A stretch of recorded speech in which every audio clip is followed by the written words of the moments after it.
Le passage d'aujourd'hui est Genèse, chapitre 29, versets 1 à 15. Lisons-le ensemble. Jacob se mit en marche et s'en alla au pays des fils de l'Orient. Il regarda. Et voici, il y avait un puits dans les champs. Et voici, il y avait à côté 3 troupeaux de brebis qui se reposaient, car c'était à ce puits qu'on abreuvait les troupeaux. Et la pierre sur l'ouverture du puits était grande. Tous les troupeaux se rassemblaient en là. On roulait la pierre de dessus l'ouverture du puits, on abreuvait les troupeaux, et l'on remettait la pierre à sa place sur l'ouverture du puits.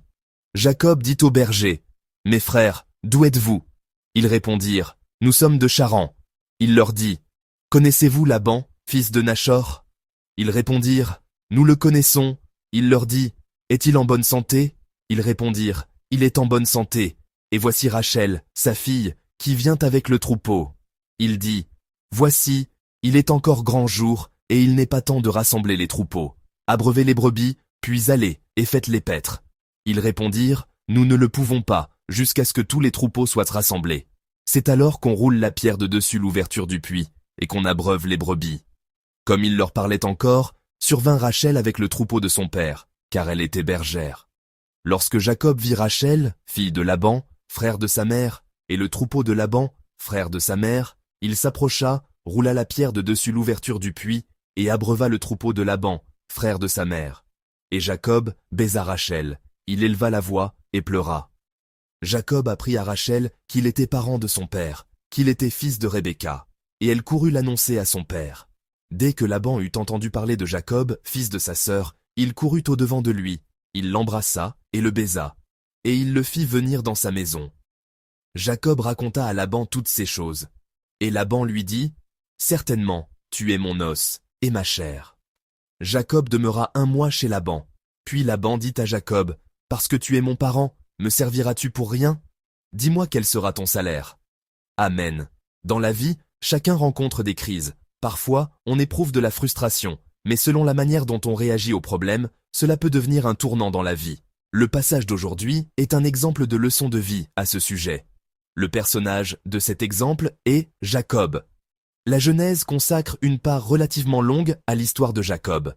Du chapitre 25 au chapitre 50, plus de la moitié de la Genèse est remplie de l'histoire de Jacob. Les chapitres 28 et 29 que nous avons lus aujourd'hui constituent le récit du 2e acte de la vie de Jacob. Le 2e acte de la vie de Jacob a commencé dans la peur et l'anxiété. La raison en est que sa hâte à recevoir la bénédiction l'a poussé à prendre des risques, et cela s'est retourné contre lui comme un boomerang. Cet événement est relaté dans les chapitres 25 et 27 de la Genèse. C'est l'histoire bien connue du plat de lentilles rouges et de la viande de chevreau. Je pense que vous la connaissez bien, car nous avons déjà médité sur ces passages à travers iWorship. Dans la société tribale de l'époque, il y avait un système de droit d'aînesse, et Jacob, le frère cadet, a convoité la bénédiction de son frère aîné et l'a usurpée par des moyens vils. À cause de cela, il a eu un grave conflit avec son frère Ésaü, et ce dernier a nourri le désir de le tuer. Une tempête s'est abattue sur la famille. Sentant le danger de perdre leurs 2 fils en même temps, leur père Isaac et leur mère Rebecca ont décidé de faire fuir leur second fils, Jacob, chez les parents de sa mère et ont pris des mesures. Ce jour-là, Jacob a quitté précipitamment sa patrie et s'est enfui vers la lointaine maison de ses parents à Charan. La distance entre Beer-Sheva, où il vivait, et Charan est de près de 900 km. S'il marchait 30 km par jour, c'était un long voyage d'1 mois. Jacob a dû faire ce long chemin seul. Le soleil brûlant, les plaines, les montagnes et les vallées, la peur de rencontrer de nombreux étrangers en chemin, Jacob a dû ressentir tout cela. Vers le soir, il est arrivé à un endroit appelé Bethel, à environ 90 km de sa maison. Mes amis, a-t-il parcouru 90 km en un jour? Si c'est le cas, il a dû courir comme s'il fuyait pour sa vie. On peut dire que la peur qu'il avait de son frère était immense, et Jacob a dû être épuisé dès le premier jour. C'est ainsi qu'a commencé le 2e acte de la vie de Jacob. La Bible rapporte que Jacob a dormi à la belle étoile à cet endroit, Bethel. Il n'a probablement pas pu trouver le sommeil facilement. Toutes sortes de pensées lui venant à l'esprit. Même la beauté des étoiles qui semblaient doter vouloir tomber du ciel n'a plus dû lui paraître romantique. Mais cette nuit-là, à cet endroit, il a fait un rêve qui allait devenir un tournant dans sa vie. L'histoire de ce rêve est rapportée dans Genèse, chapitre 28, versets 12 à 15. Dans son rêve, Il a vu une échelle qui s'étendait de l'endroit où il était couché jusqu'au ciel, et les anges y montaient et descendaient. Et tout en haut, Dieu se tenait et disait à Jacob, « La terre sur laquelle tu es couché, je la donnerai à toi et à ta descendance. Ta descendance sera comme la poussière de la terre. Tu t'étendras à l'ouest et à l'est, au nord et au sud, et toutes les familles de la terre seront bénies en toi et en ta descendance. Je suis avec toi, je te garderai partout où tu iras, et je te ramènerai dans ce pays, car je ne t'abandonnerai pas tant que je n'aurai pas accompli ce que je te dis. » Dans son rêve, il a entendu cette voix de Dieu. Ce rêve, qui lui est apparu comme une révélation, a complètement changé la perception que Jacob avait de Dieu. Et il fait alors 2 confessions importantes.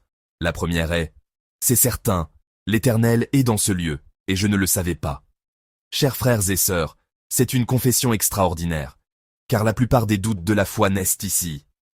Où est Dieu? Dieu m'aime-t-il vraiment? Face à la souffrance et aux difficultés, nous posons sans cesse ces questions au Seigneur, et parfois nous l'abandonnons ou nous renonçons à la foi. Ces tendances sont si nombreuses, mais cette nuit-là, pour Jacob, ce doute a été levé. Dieu est ici, il est avec moi.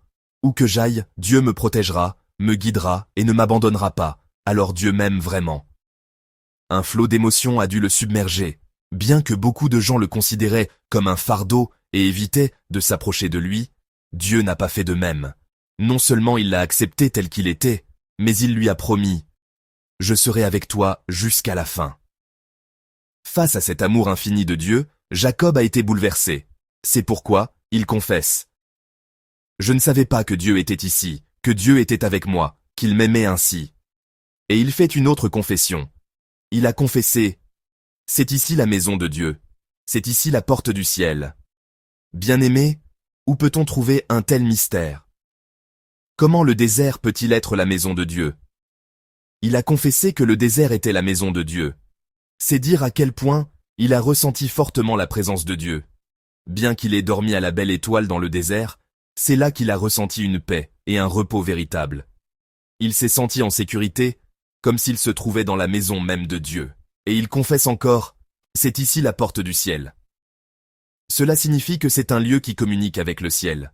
Un lieu où l'on peut rencontrer et communiquer librement avec Dieu. Et c'était bien le cas. Comme je l'ai dit tout à l'heure, il y avait une échelle qui reliait ce lieu au ciel, des anges qui montaient et descendaient, et Dieu qui le regardait et lui faisait une promesse extraordinaire. Comme nous l'avons chanté dans le cantique d'aujourd'hui, « Je pensais que tout était bouché autour de moi, mais non, même si les 4 côtés sont bloqués, mon chemin, ma porte vers le ciel est ouverte. » On ne peut savoir à quel point un nouvel espoir a jailli dans le cœur de Jacob face à cette réalité. En préparant ce message, je me suis souvenu de ce cantique. Chantons-le ensemble. Mon âme, par grâce, délivrée du lourd fardeau du péché, ce monde rempli de tristesse se transforme en paradis. Haute montagne ou vaste plaine, cabane ou palais, partout où se trouve mon Seigneur Jésus, c'est là le royaume des cieux. Alléluia! Louons-le. Tous mes péchés sont pardonnés. Je marche avec le Seigneur Jésus. Partout, c'est le royaume des cieux. Mes amis, c'est un mystère. Un mystère. Je pense que celui qui a écrit ce cantique a vécu le même mystère que Jacob. Sa propre situation est très difficile et pénible. Comme une haute montagne, comme un vaste océan, il ne sait où aller. Mais après avoir rencontré le Seigneur, il confesse que ce lieu est le paradis. Chers frères et sœurs, avez-vous déjà goûté à un tel mystère? Probablement. Vers le milieu de la vingtaine, j'ai aussi goûté à ce mystère. Le jour où j'ai reçu le baptême du Saint-Esprit, avec l'émotion du pardon de mes péchés, j'ai goûté à l'amour de Dieu et à l'amour de Jésus. En connaissant le vrai bonheur, la vraie satisfaction et le vrai espoir, je me suis rendu compte que je ne pouvais aller nulle part ailleurs. J'ai donc décidé ce jour-là de tout donner au Seigneur. Et je vis une vie en sa compagnie jusqu'à aujourd'hui. Je suppose que ce n'est pas seulement mon expérience, mais que vous aussi, vous avez probablement vécu une expérience similaire. Si vous avez vécu la vie de foi pendant 10, 20 ou 30 ans jusqu'à présent, je pense que c'est peut-être cette expérience qui vous a guidé jusqu'ici. Bien-aimés, bien que nous vivions dans un monde semblable à un désert, si nous vivons avec une telle émotion, je pense qu'il n'y a pas d'autre bonheur. En fait, la véritable satisfaction de la vie ne réside pas dans les possessions, Nous ne pouvons pas être satisfaits simplement parce que nous possédons de nombreuses choses de ce monde, n'est-ce pas? Notre véritable satisfaction, comme l'a confessé Jacob, vient au moment où nous savons que Dieu est ici, au moment où nous savons que Dieu nous aime, au moment où nous savons qu'il ne nous abandonne pas, qu'il a un plan pour nous et qu'il nous guide. C'est à ce moment-là que nous pouvons ressentir le bonheur et nous défaire de la peur. Cette nuit-là, en faisant l'expérience de l'amour absolu de Dieu, Jacob a trouvé un grand courage. Cette foi en l'amour de Dieu a complètement transformé sa vie. Par la suite, bien que Jacob ait traversé de nombreuses épreuves, il a dû à chaque fois se remémorer l'expérience de ce jour-là. Finalement, il a dû goûter à l'amour de Dieu à chaque instant. Dieu lui-même le lui a souvent rappelé, n'est-ce pas? Monte à Béthel. Va à Béthel. Alors qu'il était sur le point d'oublier, au milieu de ses luttes dans l'affliction, le Seigneur lui a souvent dit « Va à Béthel, monte à Béthel ». Mes amis, cette année a été très difficile et de nombreuses difficultés sont encore à prévoir. Il y a certainement eu des moments où vous avez eu l'impression d'être complètement acculé. Beaucoup de nos membres qui gèrent de petites ou grandes entreprises traversent sans doute des difficultés plus grandes que jamais. J'aimerais qu'à ces moments-là, nous nous souvenions de cette parole. Que Dieu m'aime toujours, qu'il est avec moi, qu'il m'a ouvert la porte du ciel, qu'il me proclame sa parole de promesse et qu'il me guide. J'espère que nous vivrons une vie précieuse en plaçant notre espérance en Dieu, en sachant cette vérité. Quoi qu'il en soit, bien que Jacob ait commencé le deuxième acte de sa vie dans la peur et l'anxiété, il était maintenant différent. Regardez sa façon de se mettre en route. Chers frères et sœurs, pourriez-vous regarder le chapitre 29, verset 1? Jacob se mit en route et se rendit au pays des fils de l'Orient. Jacob se mit en route. Devrions-nous souligner cela? Il est dit, Jacob se mit en route et se rendit au pays des fils de l'Orient. Mes amis, ici, se mit en route, dans notre traduction, semble très ordinaire, comme s'il avait simplement marché. Mais le sens original de cette expression est « il partit en levant les pieds ». À quel point devait-il être joyeux pour marcher en levant les pieds si haut? Jusqu'à présent, ses pieds n'auraient pu être plus lourds, et il avait marché jusqu'ici, poursuivi par la peur. Mais cette nuit-là, après avoir connu l'amour de Dieu, ses pas ne pouvaient être plus légers. Il est dit qu'il a parcouru les 800 kilomètres restants en levant les pieds et qu'il est arrivé au pays de Charan. Cette nuit-là, en faisant l'expérience de l'amour absolu de Dieu, le regard que Jacob portait sur lui-même a changé. Son regard sur le monde a changé, et son regard sur l'avenir a changé. Son environnement n'avait pas changé d'un iota. La seule chose qui avait changé, c'était lui-même. La certitude que Dieu l'aimait a ainsi transformé sa vie. C'est sur cette foi que Dieu l'aimait que Jacob a commencé le deuxième acte de sa vie. Alors que Jacob croyait en cet amour de Dieu et en faisait l'expérience, il est arrivé à Charan et a rencontré la famille de sa mère. Il y a passé 20 ans. Il a fondé une famille et y a jeté les bases en tant que père de la foi. Les 12 tribus d'Israël en sont issues. Le deuxième acte de la vie de Jacob, qui a ainsi commencé, a été l'occasion d'un tournant majeur, non seulement pour sa famille, mais aussi pour la nouvelle vie de l'humanité. Le parcours de Jacob, le parcours de ce deuxième acte, est aussi un bon guide pour nos vies. Mes amis, le manuel des leçons de la vie se trouve entièrement dans la Bible. Je voudrais vous dire 2 choses. Comment devons-nous vivre le reste de notre vie? Voici le premier manuel de leçons de la vie. C'est de bénir. Bien-aimés, pourriez-vous ouvrir le chapitre 28? Regardez les versets 3 et 4. Observez attentivement comment le père Isaac a agi lorsque son fils Jacob a provoqué une tempête et a quitté la maison. Il a dû être très peiné. Qu'a-t-il fait? Le père a donné une instruction et une bénédiction. Comment a-t-il béni son fils? Que le Dieu Tout-Puissant te bénisse, te fasse proliférer et te multiplie, afin que tu deviennes une assemblée de peuples. Qu'il te donne la bénédiction d'Abraham, à toi, et à ta descendance avec toi, afin que tu possèdes le pays où tu séjournes en étranger, et que Dieu a donné à Abraham. Regardez, vers son deuxième fils Jacob qui fuyait son frère, qui quittait sa patrie sans savoir quand il reviendrait, ce père, Isaac, l'a béni de tout son cœur, avec un cœur de prière. Isaac le sait. Il croyait que personne au monde ne peut vivre sans la grâce de Dieu. C'est pourquoi, pour son fils qui partait sans rien et sans promesse de retour, la seule chose qu'il pouvait faire était de le bénir au nom du Dieu Tout-Puissant, celui qui planifie et accomplit toutes choses. C'est pourquoi, avec toute sa foi, il a béni son fils. Mes amis, la bénédiction et la prière ne portent pas de fruits visibles immédiatement. Si vous lisez la Bible, vous verrez que ce qu'Isaac a béni ce jour-là s'est accompli à la lettre pour son fils Jacob et pour sa descendance. C'est pourquoi, mes amis, nous ne devons pas négliger l'acte de bénir. La Bible en est la preuve. C'est pourquoi, comme Isaac, nous devons aussi bénir nos enfants. La bénédiction faite avec la foi au Dieu Tout-Puissant est d'un tout autre niveau. Bénir au nom de Dieu est d'un niveau incomparable à toute parole de bénédiction du monde. Car c'est proclamé par nos lèvres la grâce que la foi qui se confie en Dieu se réalisera. C'est pourquoi Isaac a donné la plus grande bénédiction qu'il pouvait donner. Je souhaite que cette bénédiction promise à Abraham s'accomplisse à la lettre pour mon fils Jacob et sa descendance. Et cela s'est accompli à la lettre. Le plus beau cadeau que des parents puissent faire à leurs enfants est la bénédiction. C'est pourquoi, mes amis, si vous assistez au culte de l'aube avant de venir à l'église, levez-vous un peu plus tôt et bénissez vos enfants, en commençant par votre conjoint, en posant la main sur la tête de chacun, en tenant leurs pieds en priant, ou en posant la main sur leur couverture. Bénissez-les au nom du Seigneur. Vous verrez, cette bénédiction se manifestera telle qu'elle dans la vie de vos enfants. Je vous bénis, pour que vous croyiez absolument que Dieu accomplira dans la vie de vos enfants l'œuvre que vous ne pouvez pas faire, au milieu de la bénédiction. Les enfants non plus n'ont rien d'autre à attendre de leurs parents.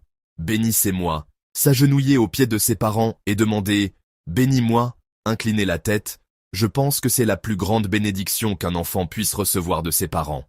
Non seulement cela, mais nous devons aussi nous bénir les uns les autres avec foi. Quand je bénis les enfants qui fréquentent notre église, il y a 2 prières que je n'oublie jamais. Dieu, fais de cette église le foyer de cet enfant. On dit que les enfants d'aujourd'hui n'ont pas de foyer. Fais que l'église soit leur foyer. Fais qu'ils placent leur cœur en Dieu. Où qu'ils aillent, qu'ils se souviennent de l'église où ils ont grandi et qu'ils demeurent sous le Seigneur. C'est mon sentiment. L'autre est, comme dans Proverbes chapitre 3, verset 4, « Trouve grâce et faveur devant Dieu et devant les hommes. » Je n'ai jamais oublié de prier ainsi et de bénir, car je crois que le plus beau cadeau que je puisse faire aux enfants est cette prière de bénédiction. Mes amis, cette bénédiction est un manuel très important dans les leçons de la vie. C'est pourquoi vous, les membres de l'Église, vous devez beaucoup vous bénir les uns les autres. Pas une bénédiction sans conviction, pas une bénédiction de pure forme, mais bénissez-le avec la foi en Dieu. Je vous bénis pour que vous puissiez croire fermement que, le moment venu, Dieu agira de manière encore plus abondante que ce que vous avez béni. Le deuxième manuel est d'avoir une foi absolue en Dieu. Comme je l'ai dit tout à l'heure, lorsque Jacob a commencé le 2e acte de sa vie, il y avait en lui une anxiété et une peur extrêmes. Qu'est-ce qui a complètement changé son cœur? C'était la foi absolue que Dieu l'aimait. La foi absolue que Dieu m'aime, qu'il marche avec moi, qu'il a un plan merveilleux pour moi, et que pour que ce plan s'accomplisse, il est avec moi et me guide. Cette foi absolue en Dieu a transformé la vie de Jacob.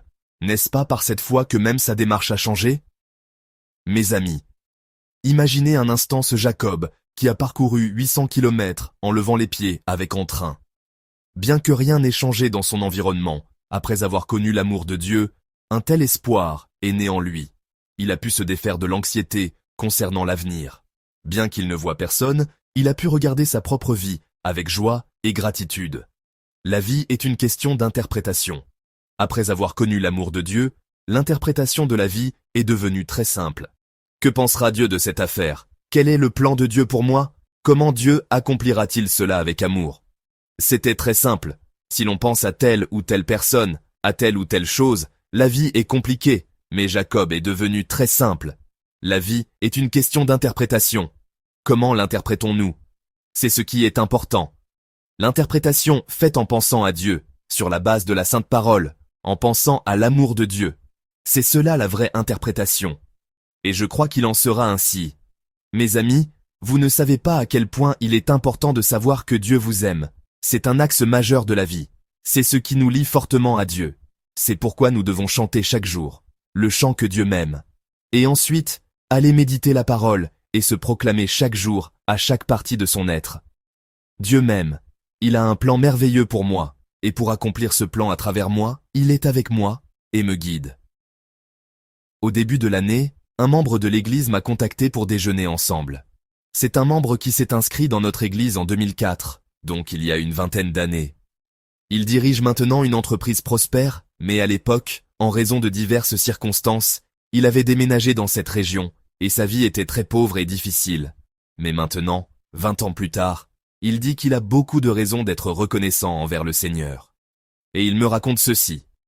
En 2004, ce jour-là, lorsque vous, pasteur, avez dirigé le premier culte de visite, vous nous avez guidés avec la parole de Genèse, chapitre 28, versets 10 à 22. Je me souviens que vous avez parlé de Jacob ce jour-là, et que cela est devenu un nouveau jalon dans ma vie, et que j'ai pu arriver jusqu'ici, m'a-t-il dit. Je m'en souviens aussi vaguement, mais il dit qu'il a vécu pendant 20 ans en s'accrochant à cette parole. C'est ainsi qu'il a bâti son entreprise. Mais en travaillant dans son entreprise, il a beaucoup souffert à cause des gens, a traversé de nombreuses épreuves et a eu tellement de difficultés qu'il a pensé « Pourrais-je continuer à vivre ainsi ?» Et c'est alors qu'il a eu une pensée qu'il n'aurait pas dû avoir. « Mettons fin à ma vie ici. » Et il a pensé « Alors, demain matin, j'irai à l'église pour mon dernier culte, le culte de l'aube, et ensuite, je quitterai ce monde. » Et avec cette pensée, il est venu à l'église ce matin-là pour le culte, et ce jour-là, alors que commençait l'étude, suivie de l'évangile de Matthieu, ils ont médité ensemble sur la prière du Seigneur, dans Matthieu chapitre 6, verset 9. Notre Père, qui es aux cieux. Ce jour-là, ils ont médité ensemble sur ce seul verset. Ce jour-là, après avoir entendu cette histoire de sa part, j'ai rouvert mon manuscrit, et j'ai vu que j'avais prêché ce matin-là sur le thème « Notre Père qui es aux cieux ». Ce membre de l'Église, en entendant cette parole, a pensé « Mais si Dieu est mon Père, Dieu est mon Père. Le Père est ici, le Père Tout-Puissant, Dieu est mon Père. Mais à quoi suis-je en train de penser ?» Et ainsi, ce matin-là, il a pleuré à chaudes larmes et a décidé de commencer une nouvelle vie, et il me raconte qu'il a vécu ainsi jusqu'à aujourd'hui. Je pense que cette expérience n'est pas propre à ce seul membre. Le croyant qui se souvient de Dieu le Père, de l'amour de Dieu, peut être courageux dans le monde. Même au milieu d'un monde où tout le monde est anxieux, il peut avoir de l'espérance. Le chemin difficile de la vie, mes amis, nous ne pouvons pas le parcourir par nos propres forces. Nous ne pouvons pas vivre avec ce que nous possédons, avec notre statut social. L'effondrement de tout cela est instantané. La personne en qui nous avions confiance qui nous tourne le dos et nous quitte, qui nous poignarde dans le dos, c'est instantané. Il n'y a personne en qui avoir confiance. Dans le monde, la seule chose qui nous donne vraiment de la force, c'est Dieu. Mes amis, croyez-le. Sans la grâce absolue de Dieu, nous ne pouvons pas vivre dans ce monde. Il y a un peintre du nom de Seok Chang-ho. C'est un maître de la peinture à l'encre de Chine. Récemment, vous l'avez peut-être vu dans notre magazine, Gilles Béot. C'est une peinture qui inspire le respect. C'est aussi une scène de Samul Nori, et il est chrétien. Mais cet homme n'a pas de bras. Il porte des prothèses. Il peint avec sa bouche. Est-ce possible? Alors qu'il travaillait comme électricien, il a été électrocuté par 22 900 volts, et on lui a dit qu'il pourrait mourir, mais on lui a amputé les 2 bras, et il a à peine survécu. Il avait alors 32 ans, et son deuxième enfant était né depuis environ 1 mois. Face au fait que son fils aîné, en qui elle avait confiance, se trouvait dans cet état, sa mère s'est évanouie, et sa femme, incapable même de prendre soin d'elle-même, s'est sentie dépassée, et a eu beaucoup de mal. Malgré son propre corps, qui pesait 1 tonne, elle s'est consacrée aux soins de son mari. On dit que quelques jours après avoir appris cette nouvelle, cette belle fille a fait cette proposition à sa belle-mère. « Mère, votre fils vous est précieux, parce que c'est votre fils, et mes petits-enfants me sont précieux, parce que ce sont mes enfants. Maintenant, vous et moi devons nous occuper chacune d'un côté pour les sauver. Choisissez d'abord, mère. Ensuite, je choisirai. » C'est ainsi que la belle-mère a décidé de prendre en charge le fils de la belle-fille, et la belle-fille a décidé de prendre en charge le fils de la belle-mère. On dit qu'en les élevant ainsi, les enfants ont bien grandi, et le mari s'est également rétabli. Environ 4 ans plus tard, l'aîné a demandé à son père sans bras, de lui faire un dessin. Face à la demande déconcertante de son fils, il a hésité sur ce qu'il devait faire, mais avec le désir de lui dessiner quelque chose, il est allé dans une école d'art. Il a été refusé. Il est ensuite allé dans une école de calligraphie. Là, après avoir manié le pinceau des centaines de milliers de fois, il a acquis une telle maîtrise qu'il est devenu un peintre à l'encre de renommée mondiale. C'est une personne très célèbre. Comme vous l'avez vu sur l'image tout à l'heure, avec ses prothèses, il crée ses peintures étonnantes, de grandes œuvres. Il a fait cette confession. « Dieu mon Père, merci de m'avoir laissé assez de bras pour porter des prothèses. Merci d'avoir été refusé à l'école d'art et d'avoir trouvé l'école de calligraphie. Merci parce que, malgré mon apparence pitoyable, ma femme n'a pas fui et est restée à mes côtés. Les 40 ans que j'ai vécus sans bras sont plus heureux que les 30 ans que j'ai vécus avec. Chers amis de l'Église, il nous arrive de traverser des épreuves dans la vie. Nous subissons parfois des échecs cuisants. Nous commettons des erreurs. Parfois, à cause d'une trop grande convoitise, nous gâchons les choses, et nous sommes frustrés. Mais nous ne pouvons absolument pas nous arrêter là.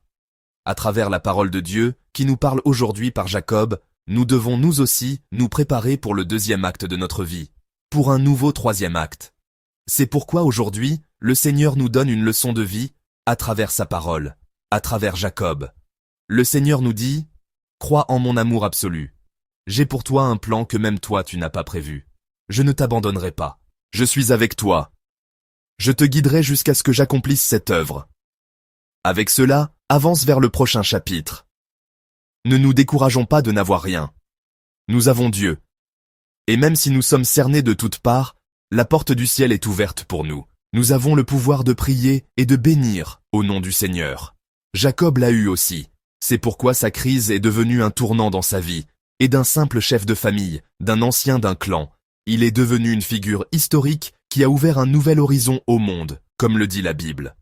Vous connaissez certainement saint Augustin. Il a dit ceci.